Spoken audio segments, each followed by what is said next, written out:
Welcome, everybody, to Tech Beat, where leaders learn, innovate, and grow. I am Earl Foote, your host, also founder, CEO of Nexus IT.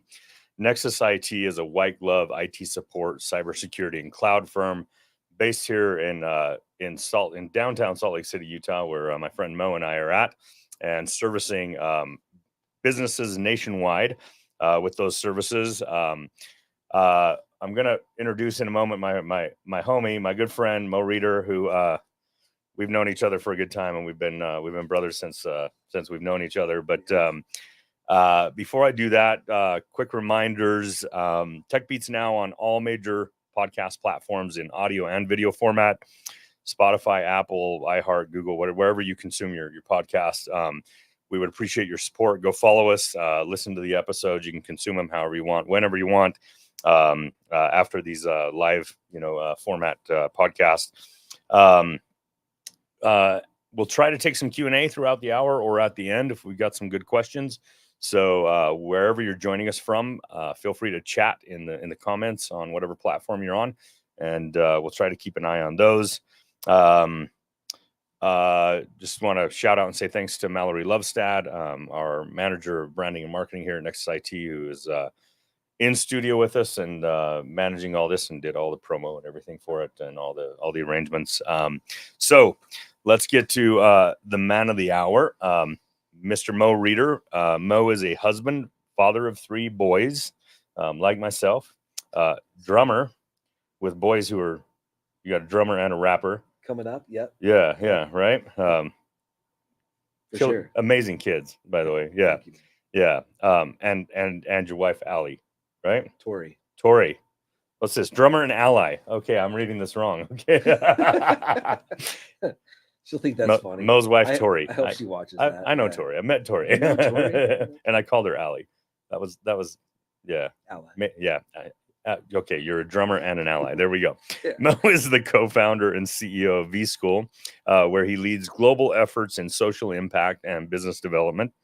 Mo launched V-School's philanthropic arm, the Digital Family, to make tech education accessible to all. He also chairs the Salt Lake chapter of Silicon Slopes and co-founded the creative conference Neon Rodeo. We got to talk about Neon Rodeo a little bit. With an MBA in marketing, a BA in speech communications, and 20 years of experience in disruptive education, Mo is passionate about community building and business growth. In his downtime, he enjoys basketball and gardening. How did I not know about the gardening? I'm bad at it. Yeah. So Okay. I talk about it often. Green thumb. I'm just being like real honest with you. You're dressed appropriately today for the green thumb. It's a perma-press, 1970s. Is that a green thumb? Yeah. Well, I mean, you're all in green. You got the green hat. You got the green shirt. You know. I went vintage for you, man. Yeah. Some of my favorite pieces. You're looking fly. There's no doubt. Let's see. Mo and his family, along with their Aussie Doodle Birdie, live in the Avenues in Salt Lake City. We're neighbors now. We are. Which I'm super happy about. Welcome to the hood. Yeah. Well, welcome to Tech Beat. I'm glad you're here, my friend. Thank you. Yeah. All right. Mo, let's kind of start off with Mo Reeder the kid, Mo Reeder the ruffian. Okay. The rapscallion, right? Sure. There's a little bit of cowboy in there. Sure. Yeah. Tell us about your childhood, your formative years. Where'd you grow up? What was it like? Okay. Tell us the backstory of Mo Reeder, the human being. Forget about business for right now. And just first, though, could I say thank you? Because we could easily reverse. We could switch places. And I consider you one of my best friends and business partners, like in the game. Doing what you do. So anyway, yes, I'm honored to be the one answering questions, but I would really like to flip these mics too and ask you the same things. Yeah. So someday, next time. Really? Yeah. Okay. Yeah. Well, I'm going to answer your questions, but at the same time, I'm equally as curious about you. Because we're homies, but this is the deep stuff. So thanks for the opportunity. Yeah, of course. I'm so glad you're here, and the guests are going to learn a lot today. I mean, 20 years of experience in building businesses, and particularly tech education businesses. That's right. I think there's a lot to learn here. And one of the things that, I think one of the reasons you and I are brothers is we both have this insatiable sort of pursuit of creativity and artistry, right? And you are definitely more talented in that than I am. You know, you got all these fun, funky pursuits. We can talk a little bit about like amphibian and stuff like that later, right? Sure, You know, and the you're DJing now, cassette DJing, you know, on the weekends and stuff like that. We'll get into all that. Okay. Suffice it to say, Mo's a talented dude and he's an interesting dude. Thanks, And I think we connect because we both love business. We love building business. We love working with people and doing cool stuff. But we have these other kind of creative, artistic pursuits, and they center around music a lot, right? I think we, you know, that really just kind of, I don't know, we have this similar vibe to, you know, to us, right? Yeah, no, I think that art and I think that vibration in general drives the things that we do. And then to go back to your first kind of question, who was Mo, you know, as a kid and whatnot. I mean, it's still who I am now. I'm a little embarrassed to admit this, but like I still have the same dreams that I had as a kid. If you could get into my head and if you could get into my dreams, there's a really great Built to Spill song. If you know Built to Spill, cool indie rock band from Idaho. Okay. But they have a song about like watching your dreams. Like if you could see your dreams on a big screen kind of thing. I would be super embarrassed if you could see my dreams on a big screen because it's all about like, it's like Scooby-Doo. It's a chase. Yeah. Like there's bad guys. There's, you know, we step in and we got to solve some kind of mystery. I'm running around all night long, solving mysteries, helping people negotiate. I'm like the negotiator. Yeah. Okay. And so my job is I got to rough somebody up every now and then, but really like my job is like, it's kind of just negotiation. Yeah. And I think that if I had one skill, like if I had to sum up one thing that I believe I'm best at, one superpower, I've got like 3 things I'm good at. Yeah. Like amazing at. And then, you know, a handful of things that I'm okay at, and then a lot of things I'm not good at. Luckily, in my professional life and personal life, I found partners, you know, in Tori, my wife, and then also my business partner, Michael Zaro. I found people that allow me to be me, and I'm able to do the 2 or 3 things I'm best at doing all day, every day. But to go back to like the kid stuff, if I can do one thing extraordinarily well, like it's probably negotiate. It's probably the art of bringing people together, figuring out where the connections are, certainly leading first with friendship, and then identifying like how that is good for business. Yeah. Certainly, you know, you monetize these things, but you don't monetize friendships. Yeah. I lead first with friendship, and then turns out that if you do that well and you do that often enough, and you're blessed to have opportunities like meeting great people like you know, working in a cool city like Salt Lake City, those things just start to happen, and you're able to build cool businesses. So as a kid, I think back to like what made me me. It's like a Scooby-Doo chase. It's like it literally is Goonies. It's out there, you know, taking care of crap, and then you know, solving crime, and you know, providing opportunities to fix things and do things and build things. Yeah. I grew up a military brat. Yeah. So an Air Force brat, and that's Did you guys also move around a lot? Yeah. Like at least Dad was an Air Force pilot. Yeah. The longest stint that we did was in Japan. Okay. And that was about 3.5 years. That's cool. And then before that, it was multiple spots throughout Texas, you know, the South, you know, some New Mexico in there, Washington, D.C. So back to the East Coast up there. Yeah. As kids, our only vacations were, you know, through, you know, Asia. So I've got this, you know, certainly this like love, you know, for Asian culture and for just the world, you know, in general. And, you know, we grew up, it's a bit of, it was a culture shock because I was old enough that when I moved to the States, we lived in New Mexico at the time, from Japan. All that we really knew of was. How old were you then? I guess I was 8, 9, 10 in that range. Yeah.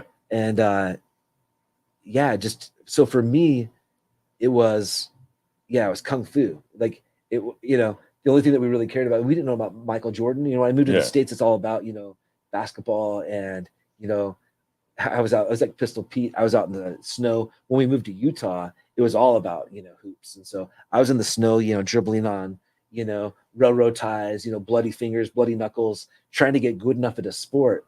So because it was the only thing you could kind of do out here. But in Japan, You know, it was about karate. It Right. was about, you know, robots. It was about all those fun things. And then moving to the States, it was a complete kind of culture shock. But what I learned in moving What a cool every way to grow up, by the way. well, and I You know, don't in those formative years to have those yeah, experiences of different places and people and cultures and, you yeah, know, all that kind of stuff. Like you can't underestimate the value of how that forms you as a person. And, you know, I mean, I think that for me, like, um, the more you're exposed to in life, the more experiences and opportunity you give yourself, sure. the more well-rounded you become as a human being. You know, the more depth there is to you as a human being. Mhm. That's why, I mean, I think there's just massive upside to exploring the world, traveling, living other places. You know, Sure. and especially in your formative years, that's a fantastic way to grow up. Uh, Anyways, I interrupted you, so no, go we were for it. Yeah, I think back to those years as some of my best, right? yeah, As a kid, you really do become closer to your family, and you kind of like lean on, you know, each other, you know, in a big way. Um, but also, like I think I learned negotiation and I learned compromise, and I, you know, every moving every year and having to restart again. I think I think that's harder for some people. I feel lucky that for me that was natural, and I kind of looked forward to the challenge. hmm, And you know, no one likes to leave their friends, and yeah. towards the end, you know, leaving your That's your big girlfriend, lessons early, though. yeah, leaving your girlfriend or Yeah, something like that was yeah, like a big deal. yeah, And I remember being sad for like one night, yeah, you know, and you're thinking about it as a kid, you're like, man, that sucks, yeah. you know. But you just And then you do it. moved on. Oh yeah, you kind Yeah, of have to. yeah. When I got to Utah, I was wearing a Cobra jacket. You know, got it in the Philippines. So we went to the Philippines. My dad's like, everybody gets a members only jacket. Choose the patch of your choice, and then you Mm, get your name embroidered on the front of it. You know, yeah. and so right, Yeah. and That's so cool. right, and so my brother, he got the bald eagle. I got this Cobra jacket because it, you know, reminded me of, you know, my karate, you know, and all that. Yeah. And when I got to Utah, you know, someone was like, "Hey, nice Cobra jacket," you know, Mhm. and I was like, I thought it was cool. Like it was Yeah, yeah. always cool. He's like, yeah, what's your problem? You know, What's your problem? you know, are you crazy? And then the entire class is like looking at me, and I'm like, are you kidding? This is a joke to me, Yeah, guys. yeah, yeah, I thought you think it was funny. yeah, Like you're the moron. yeah. You know? Right. And I trashed my Cobra jacket to show him, you know, that I Yeah, was kidding. yeah, And I went in the bathroom and cried, and I'm like, you know, yeah, because that was my favorite jacket. yeah. But you had to do what you had to do. Right, And I right. wasn't in the business of prolonging anything. I wanted to get down into the weeds right away. And I think as a professional, I do the same thing. You know, I like to get into, you know, into the situation, Yeah, whether it's a new city or a new opportunity or a new project, a new product, whatever that thing is. I think I don't ever want to be a poser. I want to get into it. You hmm. know, it's the same thing. Go deep. We're musicians, right? Yeah, And I'm the same way with music in certain genres. I felt lucky, for example, to be playing, um, you know, a form of like island music, like reggae and like ska and that kind of thing. But because like there's this rich heritage yeah. in reggae music or ska music, or you know, You and played I in a ska band growing up, right? Like yeah, teenage years. Yeah, yeah, yeah, yeah, and into college. yeah, But you know, those punk rock roots, it's all in there too. yeah, But to tackle something that has relevance in certain cultures, I always felt like it was very important to get it right. Same thing with jazz music and all that. When I was playing jazz in college, it was like I listened deeply to try to understand the heritage and the culture, and who came before, and yeah, why this is important, and why we're kind of like lucky to be doing that. yeah. So I think that all came from being a kid and growing up and moving fast and needing to learn quickly and do a deep dive, Being adaptable. and then yeah, also Yeah, like which is a moving great trait in business and especially right in leadership as a founder, like adaptability. for sure, You know, facing challenges and being adaptable to them. You know, totally. that's you know, I love these segments, especially when they're with, you know, good personal friends, because Yeah, man. sometimes we don't have these conversations about our upbringing and stuff. Like, you know, Right. as friends, right? We talk Right. about, you know, current things that are going on, right? Music pursuits or business and that kind of stuff. Sure. But I love these because, like, you know, you as a person makes so much more sense to me now after, you know, hearing some of this too. Yeah. It's like I totally understand where your appreciation and love of humanity comes from, you know, where, you know, why you are such a humanitarian, right? And authentically, you are, one of the greatest humanitarians I know, out of all my circle of friends, right? Like, you value humankind and people, and um, giving opportunity to people, and just extending love and, appreciation to people, like, um, maybe more than anybody else I know. And this is all now making sense. I mean, and again, I think the opportunities to go live and see, and granted, you can go like and forgive me if, you can go like a standard American tourist, anywhere, Sure. and have a stupid, shitty experience, right? Like, Yeah. like you can have an experience that does not expand you in any way whatsoever, right? You can go as an ignorant jerk, entitled, and have an experience that does nothing to build you as an individual, or you can go with a great appreciation, for the variety of humanity and history and culture and gastronomy and architecture, and you can go have an experience that deeply enriches you, and like, builds you as an individual, right? And builds this appreciation for people, for humanity, and that's like, that's what I see in you, man. So yeah. Thank you. Yeah. Okay, That's so nice. yeah, of course. So tell us a little bit about, teen years, and like teen into college, and then, and then into starting to build businesses. How'd that all go? How'd that all go down? Yeah, I mean, so as a teen, pretty standard. Had an opportunity, right, to play sports and do those things. Mowed a lot of grass. Pretty typical upbringing. My parents did move to Utah and South Jordan at the time, and this is when South Jordan was all farmland. Like, as far as you could see, there was one fast food joint, and I'm trying to remember what was the Arctic Circle. Arctic Circle. I thought first of the bag of burgers. Yeah. I remember just going through and just saying, I want a bag of burgers. And they gave you this big sack of. I don't remember the bag of burgers. I remember like, pretty gnarly. As a teen growing up, I loved the mushroom Swiss burger at Arctic Okay. Circle, and Arctic Circle invented fry sauce, right? So like, did they? yeah. So like, I believe that's the case. I think I spent too much time outside of Utah. I'm still a ketchup guy, but my tastes are evolving, so maybe I'll come around to that.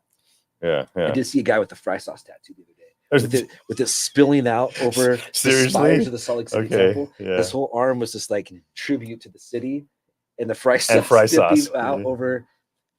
That's passion. That's passion for your sauce, right? City. Yeah, correct. But yeah, and so I did student government. I was a student body president of my high school, big high school. This is not surprising me, right now. Yeah, 3,000 kids, and I think 1,200 in our graduating class. The Beat Diggers. This is Bingham. Okay, so you went to Bingham. Beat Diggers were a friendly rival. Yeah, we didn't hate them. There was some that we hated. Yeah, but I wouldn't say we hated the Beat Diggers. They were just kind of out there across the street. Doing other things. And our school broke off 3 different times. Like, there was 3 other schools that were made from that massive group of kids in that area. Right. Just a ton of growth at the time, which was fun. That's where I started getting into DJing, and my buddy and I toured all the schools throughout, Utah. Played a lot of punk rock in our bands. Played a lot of ska music. DJ'd a lot of high school dances. This was early 90s. No, this was early mid 90s. Early 90s. Yeah, early. Because you're a little younger than I. You're mid 40s. Yeah. Are you older than that? I'm 49. You don't look it. I'm 49. I'm 45. Yeah. So we're still pretty buff. For being that we old. had this conversation, man. Trying to adjust the angle on the camera so we look less fat and more buff. If the only questions we answer after this are, why do you guys look so buff, and how did you get that angle? Right. Yeah. We won, right? Yeah. No one's gonna ask that. No, I don't think so. No one's gonna ask that crap. But high school was good to me. I feel again lucky, and that my parents chose farmland, South Jordan at the time, and then I moved the day after high school to Hawaii. Okay, wow. And how'd that happen? In pursuit of a music career. Okay. So I got a full ride scholarship to play drums out there at the Polynesian Culture Center. Seriously? Hawaii, and I did all that. I thought. How did I not know this? Well, we're only talking now, man. We're going deep on the pod. Yeah, right. This is the kind of that only comes out on the pod. Yeah, right. So you can say shit, by the way. We're not going to edit this after. No, it's good. It's good.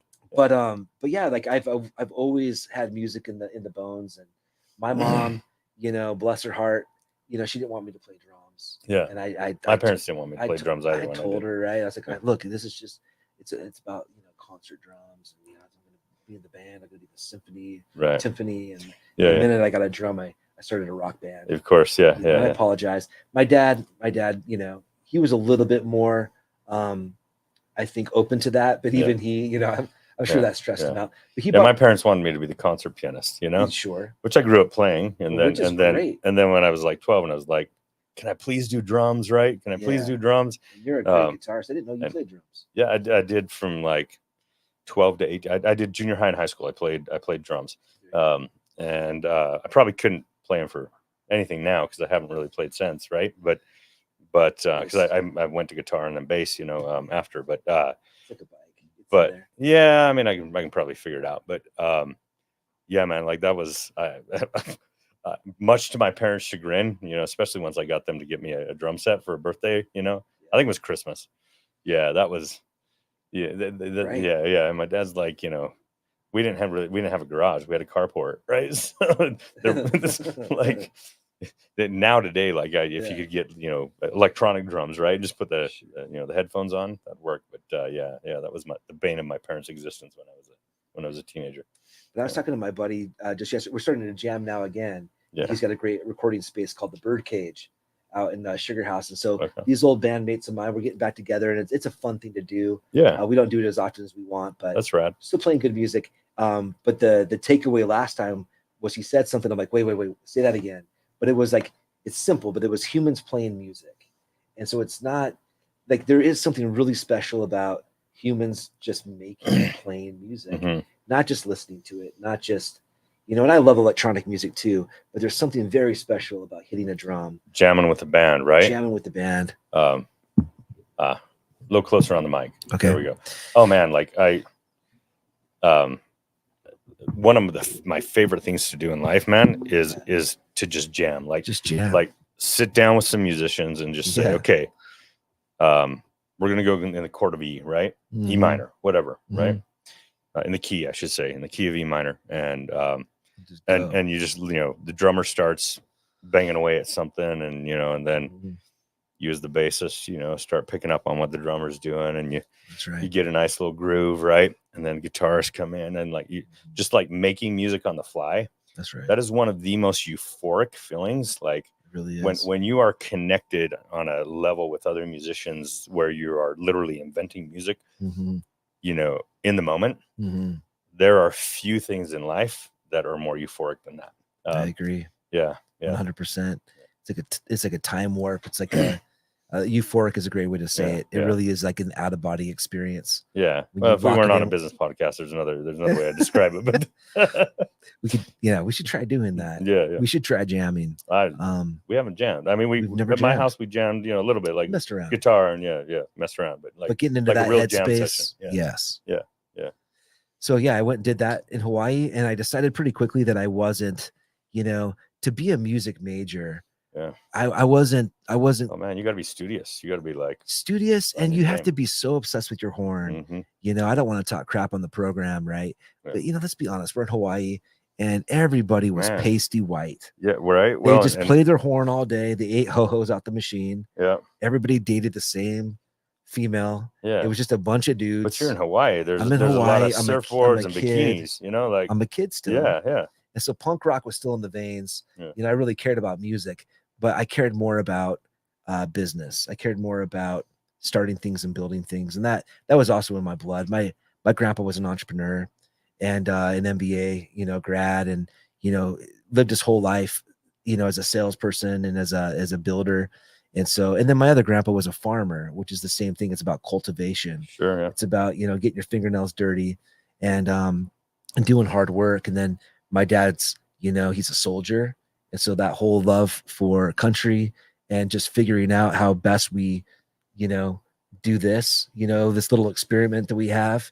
And this is an opportunity. Our experiment's rockier now than I think it's ever been in our lifetime. So it's an opportunity again to recenter on like what we're building, what we're cultivating, and how we as humans can grow those crops, harvest those crops, teach others how to do it, scale it. And so we can leave it for the better for others after us, the generations to come. Yeah. So I think that's a combination of my beautiful, man. grandpa's, Yeah. you know, and then and certainly my father, you know, being the soldier and the farmer mindset as well. I'm kind of a mix of all those things. Plus, we're just weird. I think we're just weirdo, you know, kind of like folks in general too. Like we're that artist piece. I don't know where we picked that up, but I picked that up somewhere along the way as well. Were your parents artists at all? Did they play music or not really? Anything? Yeah. I think my mom. Well, yeah, my mom is a great violinist, Mm-hmm. and my sisters are great musicians as well. My brothers, you know, can pick up an instrument and just play it. So everyone's got that natural ability. I think though, I don't know if I could trace it back to anything. My mom just played with me. She just got down on my level. Mm-hmm. She got on her knees, you know, she just like sit on the floor with me. We get the toys out, you know, and I really That's just cool. think it was more of a playful. As a kid, she just gave me all of her attention. Yeah. And, you know, military, you know, small, you know, military house in the middle of nowhere, Mm-hmm. you know, and she's moving too, right? She's Yeah. these military spouses are also serving their country in a big way. Yeah, big sacrifices. Yeah. Yeah, they don't have the roots that normally they'd want to probably have, you know. So she was packing up and leaving too. So we just played a lot together. We didn't have a lot of toys. We didn't have a lot of you know, possessions. But she'd cut articles out of the paper, you know, pictures out of the paper and laminate them, and I'd have a bunch of flashcards, and I'd have a handful of army men and mud and sticks and dirt, you know, and blocks. Good childhood. Yeah, that's a good yeah. But childhood, she was man. there with me, kind of teaching me how to play. Yeah. And every single day I play, even though we're in tech now, even though we're in education now, I still find ways to implement play throughout all this and just keep it vibey. Yeah. I give my mom credit for that. Yeah, that's cool. That's cool. Yeah. All right. So you go to college. Yeah. That didn't work out. Or you did your MBA. Did you do that? Yeah. At BYU, Hawaii? Well, no, it's the same thing, right? So I've got, moving in my blood. Yeah. And so I did a stint pretty much everywhere. Yeah. I still got a chunk of credits. Yeah. At BYU Hawaii, served in LDS mission, came back with a bunch of Portuguese credits, applied those at BYU when I got back, decided BYU was not the thing for me, got a full ride ROTC scholarship, went in to get measured for my uniform, and this was the haircut conversation and all that. I realized I loved country, but I realized I wanted to do something else for my country, not necessarily go the route of, ROTC soldier, like my brothers and my pops. So did something different, broke the mold. Like, I think as kids, we just, you do what your dad did, until you don't. Right. And UVU was a really great opportunity for me to rewire a lot of the ways, that I thought about the world and saw the world. And that was a great college experience. So I got my associates from UVU, then went to the U to do my bachelor's, and then went on to Arizona and got my MBA. Yeah. And then started my career in education. But yeah, like I think back to all that, like I was very comfortable moving around. Yeah. Yeah. Every time I did it, I lost 25, 30 credits. It was asinine. It was absolute moron business, right? Yeah, but in experience, man, again, you got to see other places. You got to create other friendships, live with other people, experience other cultures. Islands were so fun. Yeah. BYU, like Provo, I'm the biggest fan of I'm probably like, look, if I'm anything, I challenge anyone living in Salt Lake City that, diehard Salt Laker for sure. Yeah. But, I've got a lot of love for Provo. Yeah. Like tons of love for Provo. I was just talking to QP, do you know Quinn Peterson that runs downtown Provo? Nah. Great guy. Talking to him yesterday. Got to get out there and hang with him. The first person that tweeted me when I got to Utah was then Mayor John Curtis. Okay. Now probably soon to be senator, right? Yeah. And so, yeah, I mean, day one, and I was like, it took me forever to meet the mayor of Oakland.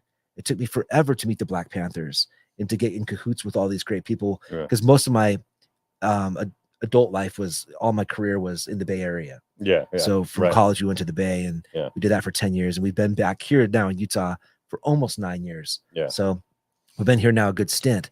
But the point is, I was so impressed with, just lucky to have done all the places I did, to your point, and kind of move around a little bit. And so got love for Provo, love for Hawaii, certainly a lot of love for Salt Lake City, and feel a lot of pride in UVU, and and the U where I went to school. And then also, you know, in the same sentence, I wanted to break it all too and do something in education, not break it, but collaboration in a way that the universities couldn't. And certainly we value who they are and in our relationship. We have a great partnership with you too. Yeah, we do. Yeah. So anyway, I think all of that along the way was just learned, just kind of tucking it away back there, not knowing exactly why.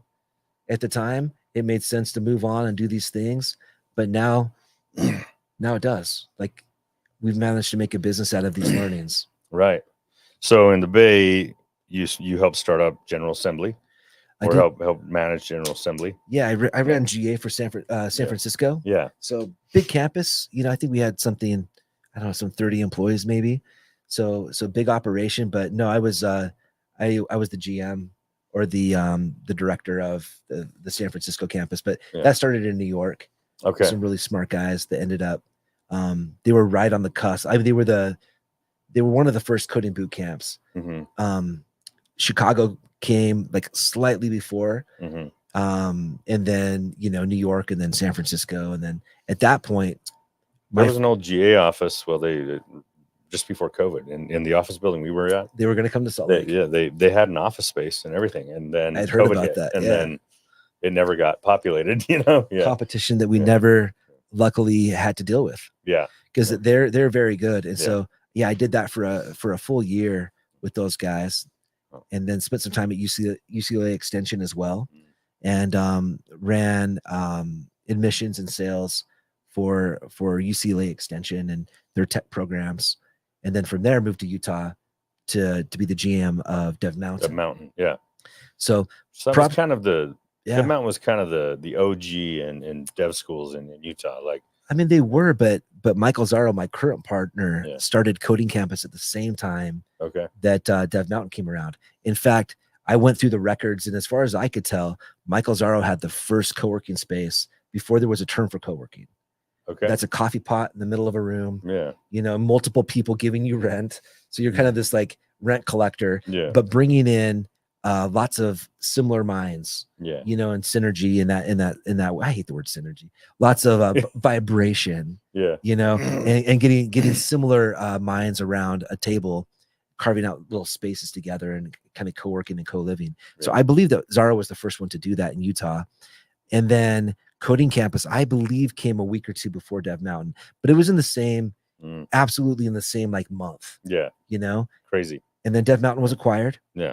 When I was there, that was cool. How long were you at Dev Mountain? A year and a half. Yeah. So it was quick.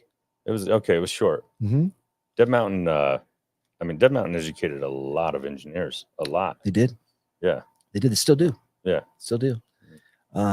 They were in Salt Lake. I helped open up the Salt Lake City campus as well as the Dallas campus. Okay. So they were moving fast. Now they pulled everything back into Lehigh, and we kind of ate their lunch in Salt Lake, and so they left. They left. Not kind of. Yeah. We ate their lunch in Salt Lake. Okay. They're a good crew, but you know, sometimes you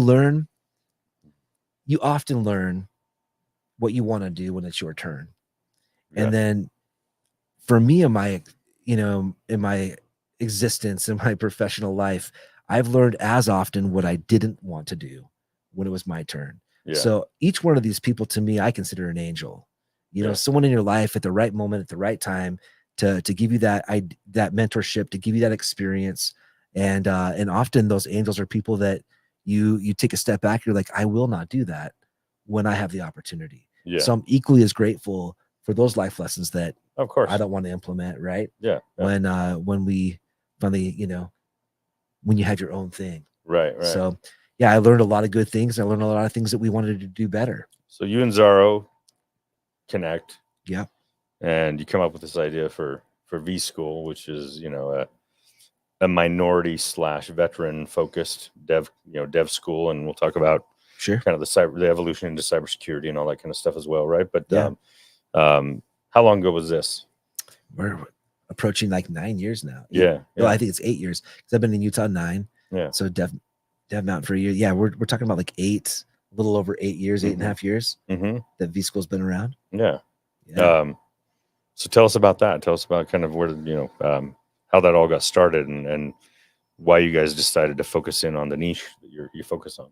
Yeah, for us, serving the underserved has always, been a strong bend for us.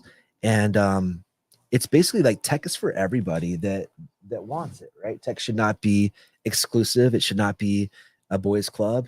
It should not be, for folks that have only, good credit per se, or an opportunity that, is very, solidified. Like anyone can break into this thing if you have the gusto, and you have the ability to kind of like learn these things. So we take we have a very thorough plan. We put a lot of effort into making sure that you're admissible for the program, that you have the ability to kind of learn this, and that you want to learn it, that you enjoy learning it.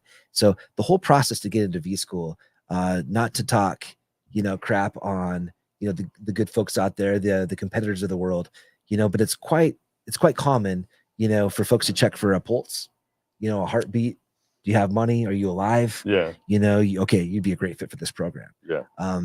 That's not the case for V School. We put you through, a decent amount of pre-course work, at no cost, to make sure that you're a good fit for the program, that you love doing. I've seen this too, because my kid's in the cybersecurity boot camp, so I've seen this. Like, thank you. I've seen the admissions process, and you're an advisor also for V School. So thank you. Yeah. Well, thank you for the opportunity. Well, and look, we're blessed to have smart folks, none smarter than you, around the table. We've got some really, really good advisors. Yeah. We've always written our curriculum backwards with industry. Yep. So where are the jobs? And then how do we build a curriculum and, job outcomes to kind of like nail the openings that are out there? Oftentimes it's the other way around, right? Like you teach something for the sake of teaching it. It's just, I love astronomy, but I didn't need, a $1,500 astronomy class. I would like 1 hour of astronomy, or one night of it. I would like to look at the stars and learn a little bit about that, have a beverage, look at stars, look through a microscope. That's amazing, but I'm a business major. Yeah. Right. So like, it seems kind of crazy. I like the full rounded experience, but not everybody is that blessed. Sure. Not everyone has that time, that money. Right. Right. And look, if you get the loans, that's a whole nother story. Sure. I only paid my loans off, I don't know, 7 or 8 years ago. Right. I was in the game until I was, that's wild. Yeah, almost 40 years old. Education costs now. It's wild, right? And again, thankful for the traditional route. Thankful for the experience. Thankful for what we learned. But I would trade my MBA to keep my LinkedIn account. Yeah. 100%. Yeah, right. I've made a lot more connections and a lot more meaningful friendships that have led to good business, and life's changed by way of, social media, or, good organizations. Community, which is one of your gifts, one of your capabilities. Yeah. The MBA, I think, is cool. I think it opened up a door or two, maybe it cracked a door or two, but in the end, it's about, building community and just being connected to the right humans. And right. Yeah. So, I think, where are we at on time, man? I haven't even give me 2 seconds. Let me just look at, let me see where we're at on time. Oh yeah, we're good. We got about 20 minutes. So V School, let's talk about like V School pre-COVID and V School post-COVID, because you guys have gone through 2 major pivots here over the last 4 years, really, right? We have. Which has been kind of wild. So let's talk about what the V School model was like pre-COVID, what it became, and now what it is today, because it's kind of three different versions, 3 different iterations of V School. Our goal was always to accelerate the earning potential of everybody, and get people that, again, want to learn a tech skill, to get them into the industry at an accelerated speed. So that was always the goal. Prior to COVID, though, we were in Lebanon, and we had a campus out there. We were in Ghana, we were in Kuwait, so we were doing a lot of work abroad. When we got back from those adventures, and they were adventurous. I mean, it was so much fun. We're helping Syrian refugees learn how to code that have a duffel bag and nothing else. The road to Aleppo closed. Like they make their way to Lebanon, family in many ways, or in many cases, they've lost many family members, but they get their way, make their way to Lebanon, where we worked with a great group called Al Maqasid. And Al Maqasid owns a university, a handful of high schools. They're a nonprofit. They do a lot of really good work. And through those connections and those relationships, we were able to serve a lot of people that were able to use those tech skills to bring over family members, to better their life, to start fresh again. It's fantastic work. Yeah. And as we know, right, like you can't just be a doctor, you know, you have to re-credential. You can't just pop up as a lawyer, you know, in a different country, different space. Like there's a lot of rules and a lot of regulations. Tech is agnostic. Yeah, it's agnostic. Yeah. Right. Like you know that you're if hiring. if you know coding language, like you have a hire these license to guys. operate worldwide, globally, right? Like You hire these guys and gals every day. Like, can you code? You know, do you know cyber? Do you have a good portfolio? Like, what are the projects you've built and done? Can you do the work? Yeah. That's pretty cool. Yeah. And I think that's the brand of education that got Zaro and I so excited. It was mastery based. You know, we teach these things based on where the job is. And at the time, that work in the Middle East, super fun. And we were able to, again, change a lot of lives. There was some positioning out there, you know, with some of the funding. And at times, you know, countries are, you know, I don't know, there's good, you know, collaboration. And then sometimes political things step, you know, right. It was just a lot of movement. Yeah. And the funding was harder to kind you of were in a come by. region that's not typically, you know, from a geopolitical standpoint, very stable, right? So like there's a lot of nuances in business to deal with. Right. Yeah. So that, you know, a bit of that turmoil and the changes out there, plus again, you know, COVID was a big deal. We decided to pull everything back to Salt Lake City.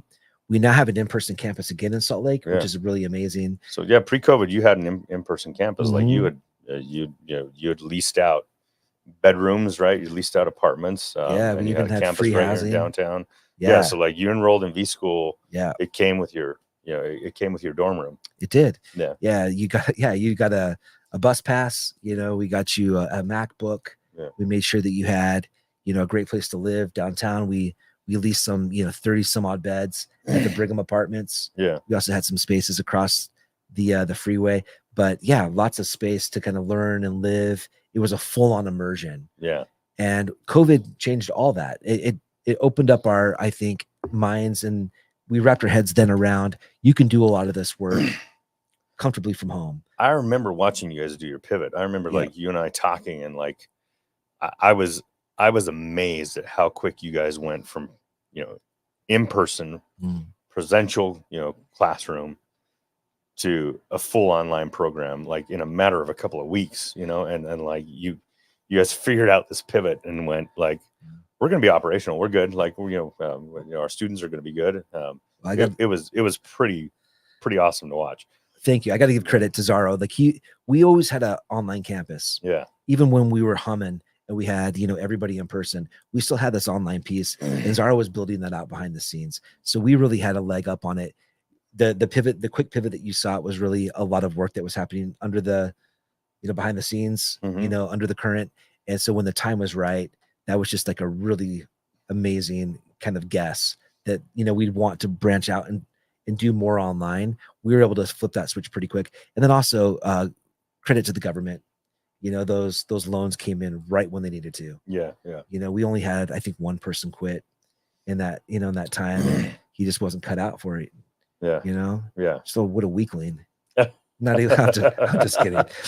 No shade. I'm sure he had really good reasons, but no, we didn't. We retained everyone through that. Like our V School, you know, staff were here for the right reasons. Yeah. You know, they were obsessed with most changing lives. Still the same team, like, which is cool. We managed to retain some of the brightest lights in the space, and so that was all. It was all a wild time. It was super scary for a second. We were all scared for a second, but thank goodness that people still need tech. Yeah. People still want a more affordable, faster path to a good job in tech. Right. And we've been that school consistently for almost a decade. Yeah. That's so cool. So post-COVID, you guys for 3.5 years go to online, you know, certainly broaden your capability to take now students from anywhere. Right. You know, and the cool thing that I've liked about seeing your program is how engaged the instructors and the advisors are. Like, you know, you guys have a system to help people be successful, you know, at getting through their programs and getting their certifications and turning out to industry, and your team that helps your students find jobs in industry and all that kind of stuff. I mean, I can't think of a school that I've seen that's more invested in the success of the students, right? Thank you. But so you guys 3.5 years all online, Mm-hmm. and now you're going back to the blend, the hybrid. Yeah, now we have So both. let's talk about that. Why'd that happen? Because people like us are in an office together again. We love the events, right? Yeah. And I love the in-person instruction. Yeah. Me personally, yeah, not everyone wants online school. Not everyone wants to work in just a kind of an office, all day, every day in a home office. But some people do. And so people are complex. Yeah. And people want to learn the way they want to learn. So we try to meet people there and provide, good options based on what, again, industry trends, based on a solid outcome. And then we try our best to be accommodating. So in person for some makes a ton of sense. Yeah. Certainly online, we'll continue to scale online. Now there was something with this new partnership, right? With UVU too, right? Around the in person. Let's talk about the UVU partnership. What's that all about? And what's that kind of spawned some of the in person, the pivot back to in person, right? Yeah. So prior to COVID, we were able to enroll students, veterans that wanted to use their GI Bill and come to Salt Lake City. Yep. And the way that the laws are structured, that's been something we've been able to do. And so people, if you're a veteran, you can come to Salt Lake City now, learn to code.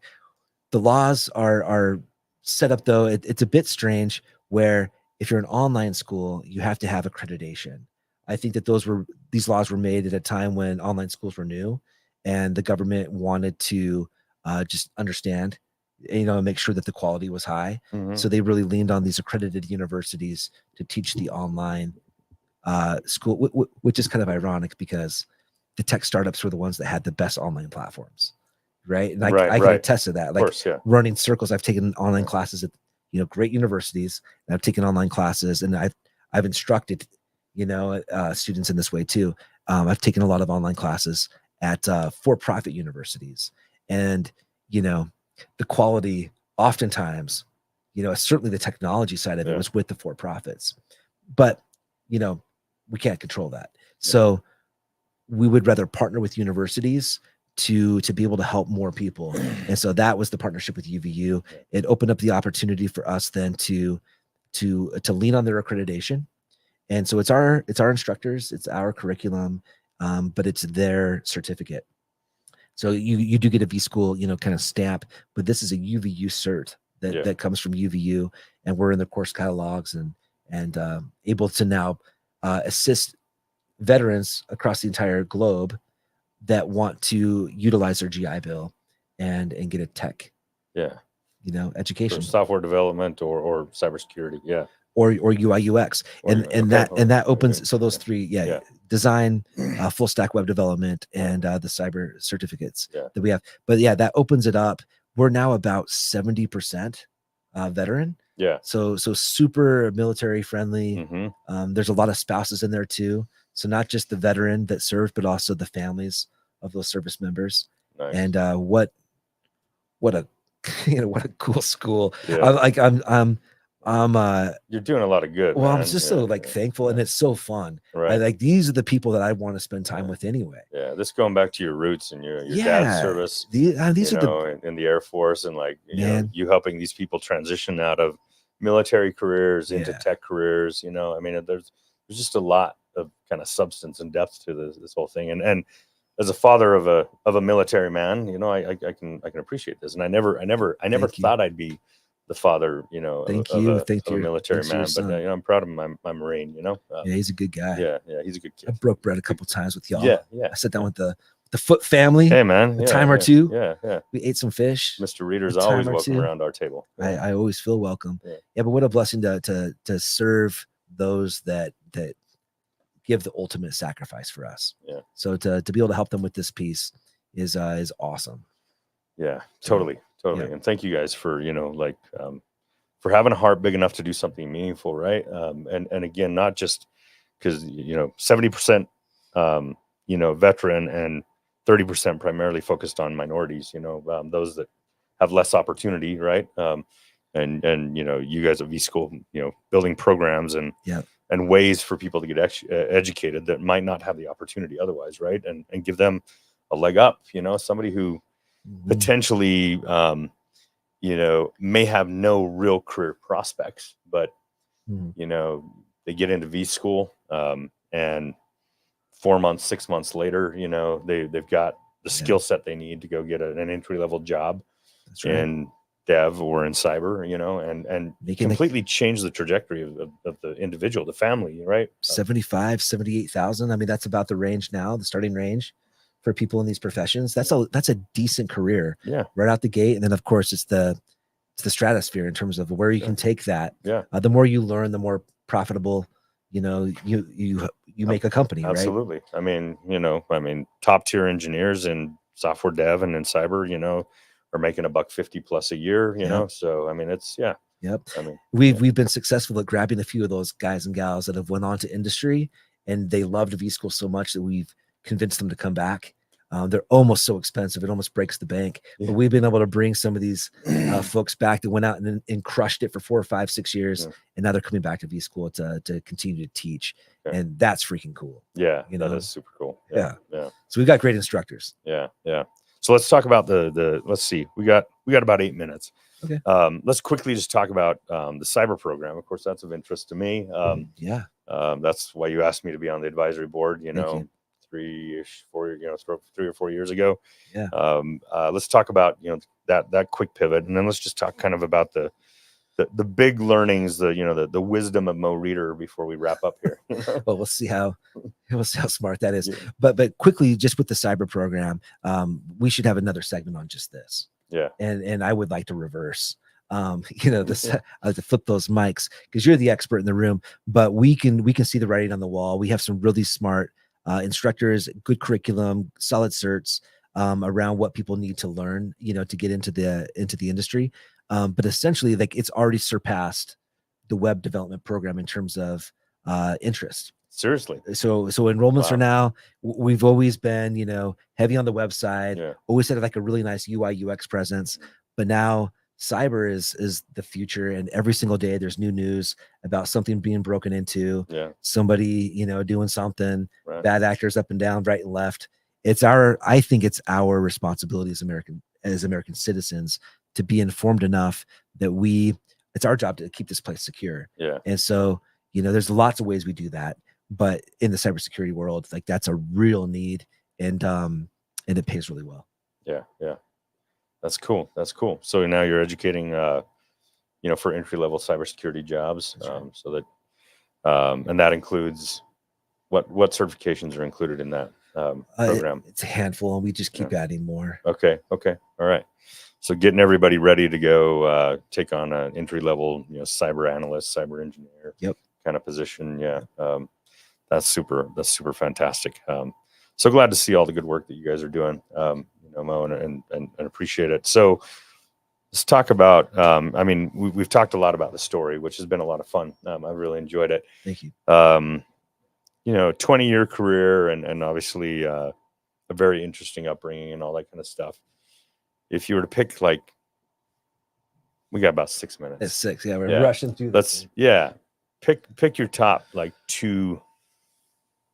two learnings of your career, your lifetime that you want to share. And let's talk about those, or even just top one is cool.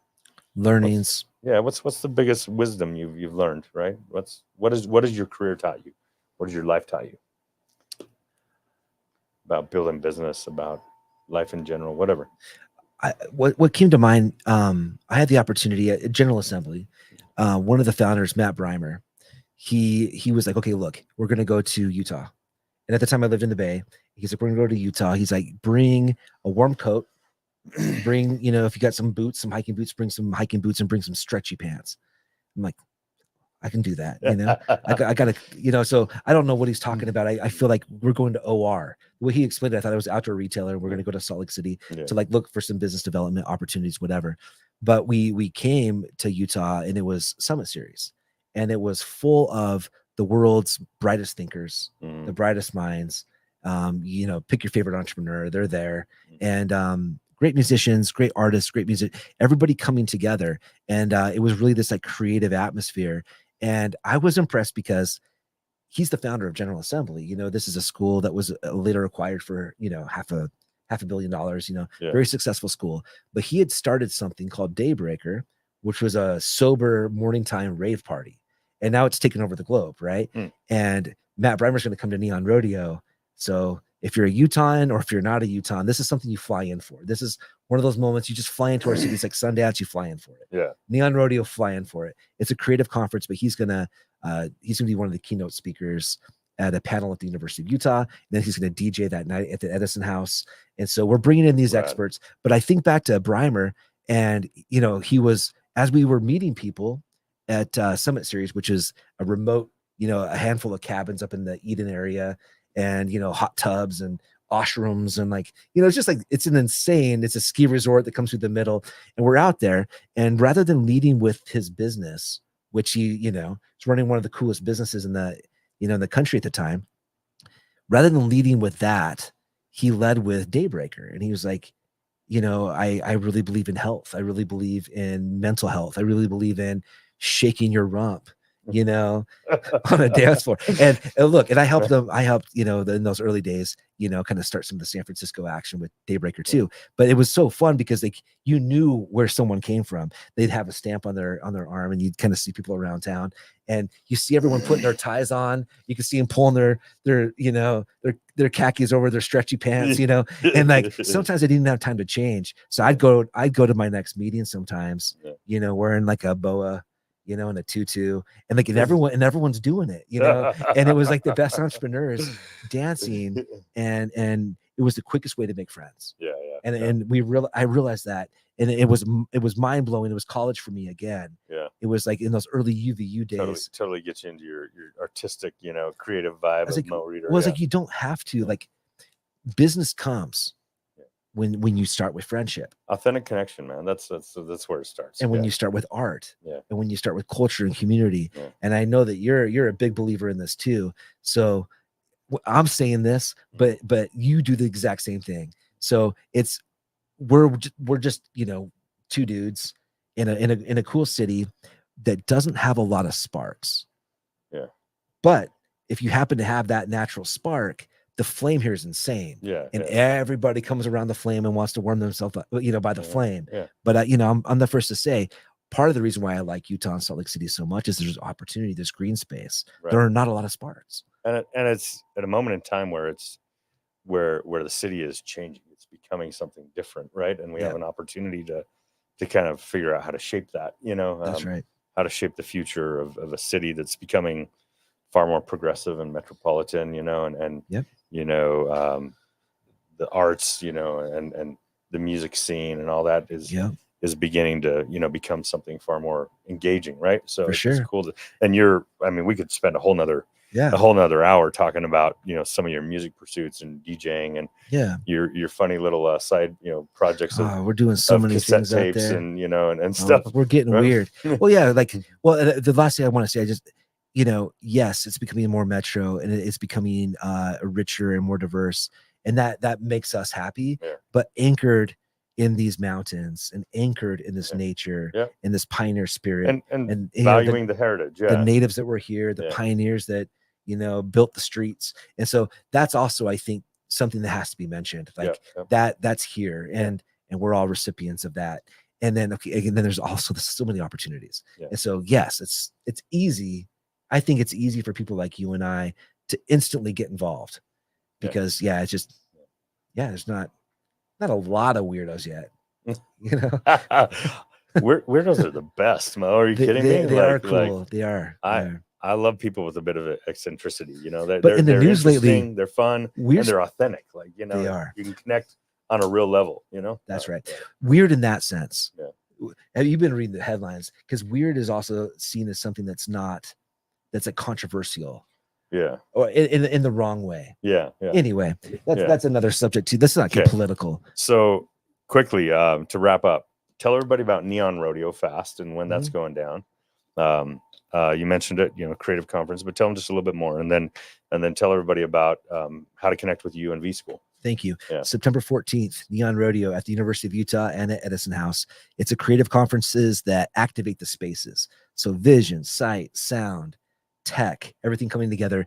Big shout out to Intel, who's our technical sponsor this year.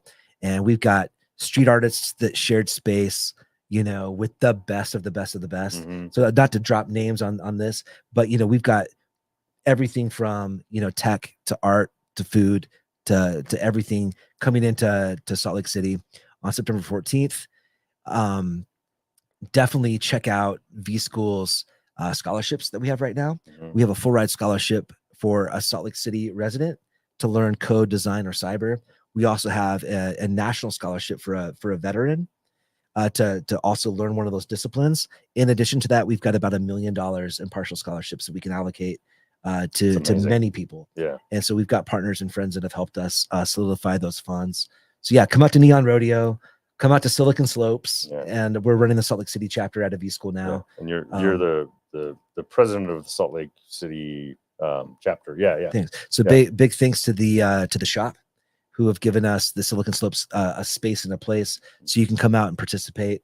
And yeah, we're doing the work. Yeah. Right. Yeah. And we're having fun doing it, man. So yeah. Neon Rodeo, by the way, so much fun last year, and like you brought out, I got to remember the guy that the original guy that worked on the very first Air Jordan, shoe, right?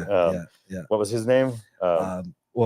Pencil College. Oh yeah. So we had a few Nike people. Yeah. That came out. Yeah. You're talking about Dwayne Edwards. Yeah. But there were multiple Nike people, but yeah, he's best in class. Yeah. And then you just the music, like you turned Downtown Salt Lake. Oh yeah. Second into kind of a huge block rave for one night with a huge party. What was it, like eight stages and DJs, playing on all the stages. Like it was Lady Monix, Brown Amy, like some of these DJs. Yeah, and it's gonna be a banger this time too. Okay. It's gonna be fun. All right, definitely keep an eye out for that. Yep.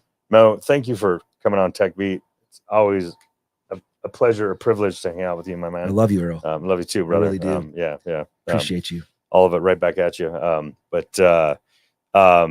Everybody, we appreciate you tuning in. It's been a lot of fun to hang out with you and to spend some time with my good friend Mo Reeder. Check us out on all the major podcast platforms. We're going to sign off for today. So we'll see y'all. Ciao. Dude.